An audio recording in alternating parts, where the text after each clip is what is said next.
Hey YouTube, Halo Guy here, with the latest update to Halo 5, and well, the first update in a pretty long time, and will more than likely be the last, if not close to being the last, with anything else that releases just being minor fixes. There's a 99% chance that any balancing or actual new content will not be making it into Halo 5, and will instead be saved for the upcoming game Halo Infinite, most likely releasing in 2020. But I'm personally fine with this. Halo 5 ran its course and for the most part was pretty successful with retaining the players. Even to this day it's retaining players even with no new content coming to the game. Which, say what you want about it, but it had a decent player base for an almost 4-year-old console shooter, so realistically it must have done something right, even if it didn't please every Halo fan with certain mechanics that were introduced. But mechanics and player retention isn't really the point of this video today. Instead, I'd like to talk about how 343 Industries should be treating Big Team Battle at launch with Halo Infinite. As I'm sure you're aware, Halo 5 didn't actually launch with Big Team Battle. It was instead released within the Battle of Shadow and Light update, alongside gems like the Logan Paul helmet and the Slaw visor, which I don't know about any of you, but these were the highlight to this update. Mostly due to the fact that the BTB that everyone was anticipating had forged maps. I mean, Forge wasn't even in the game yet, so this alone was a bit of a slap in the face for forgers like myself who were anticipating to get their hands on Halo 5's revamped Forge. Not that I'm some sort of pro forger or anything. I mean, I don't think I ended up making any map that I actually came out happy with during Halo 5's entire life cycle. Although for some reason I got the urge to return to the mode recently, and I've started work on a new 4v4 arena map, which will probably end up being deleted in a month down the line, like all my other projects that I sink hours upon hours into. Anyway, back on topic. Where was I? Oh yes, the Slaw visor. So all the maps were forged. Okay, let's not pass them up yet. They played fairly well, and Halo 5's Forged allowed for maps to look almost dev made, so it wasn't too bad visually speaking, but still, the lack of dev made BTB maps designed from the ground up was a bit off putting for people. It seemed as though 343 were getting people to work on content for the game for free, and this tied with the new quote unquote arena maps, which were advertised as map remixes, showed that maybe not a lot of effort was actually going into this game post release. Or at least as much effort as we thought we would get from the free content.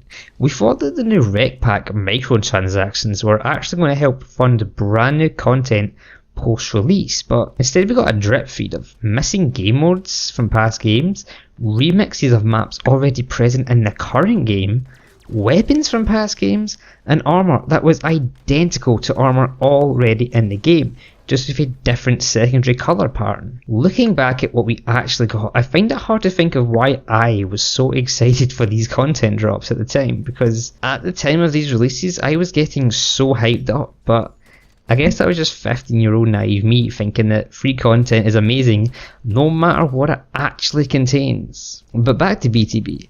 As Halo 5's life continued on, we got new maps introduced for the modes, but again, they were all forged, and to this day, every single map in Big Team Battle is in fact forged by the community for completely free.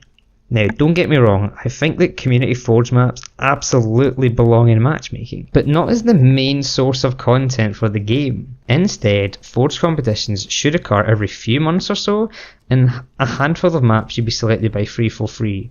And then the community should vote on which maps they would like the best after playing testing in a temporary community map playlist, and the top 3 should then make it into rotation.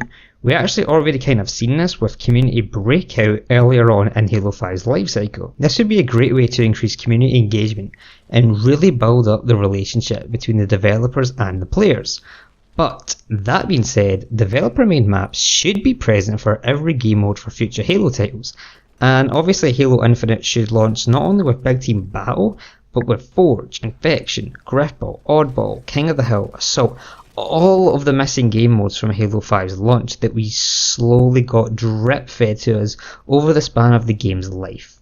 It's important if Halo was to grow even close to what it once was and hit those crazy high population numbers that the developers really show how much effort they pour into their games, with a complete game on launch day, with plenty of maps, and then actively releasing new maps they make from scratch, not remixes using assets from existing maps, to the players for free using money made from microtransaction purchases, whether that be randomized loot boxes or direct purchases, the latter obviously being a more preferable option. When I look at Big Team Battle specifically, since that's probably why you clicked this video, I will, like I said, expect the mode to be there on launch day with a decent selection of maps. 5 or 6 would be absolutely fine in my opinion, but I'd like to see a new BTB map come into the game every couple of months or so, with the map pool being supported even further with the Forge competitions I mentioned earlier in this video. These competitions shouldn't be for BTB every time they take place. I would like for 4v4 social game modes, Infection, Griffball, FFA, and maybe even the HCS or MLG playlists. Obviously the MLG playlist would need to be overseen by people from the competitive community, and people who run the MLG map and rule set decisions, in order to ensure that the competitive scene doesn't get thrown shitty, unbalanced maps, since that would be a disaster. In the most basic form though, I just want decent post-launch content for Halo Infinite, and not a repeat of the clearly lazily thrown together Halo 5 content that we got last time around. If everything we expect from a Halo game is there at launch, and we get a steady flow of actual new content for the game down the line, with the community helping to beef it up further with our own Forge maps and game modes, I'll be one happy fan.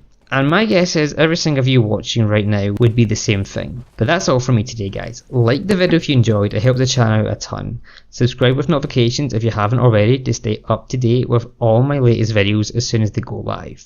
I'll be covering all Halo news, big or small, so you'll want to keep up to date with the channel. I'd like to thank you all for watching till the end, I really appreciate it. I'll see you guys next time, and have a good one.